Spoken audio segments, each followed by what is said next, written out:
Yung naririnig yung audio ngayon galing mismo dito sa Maono PD200W. So nakakonect to sa phone natin. Yan yung gamit natin ngayon, no? Kita nyo, walang wires or XLR cable kasi wireless na. Hybrid 3-in-1 na to. Kasi pwedeng XLR, USB Type-C, or 2.4 GHz wireless receiver.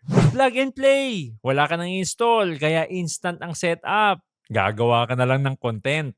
May 3.5mm headphone jack na to for real-time monitoring. May physical buttons na rin for mute, mic gain, tsaka volume controls. Dagdag aesthetic din sa stream, itong customizable RGB niya. May app support na rin to kaya pwede natin dun ma-adjust yung gain, volume, noise reduction, scenes, at RGB ng microphone kaya napaka-convenient. Additionally, may freestand na rin na kasama, alloy na to, adjustable yung height, tsaka tilt angle. Kaya saktong-sakto sa inyo itong Maono PD200W kung gusto niyo ng clean at instant na setup. Yung link dito nandito lang sa left corner ng video natin o kaya minsan dito sa taas. Yan, check nyo lang dyan.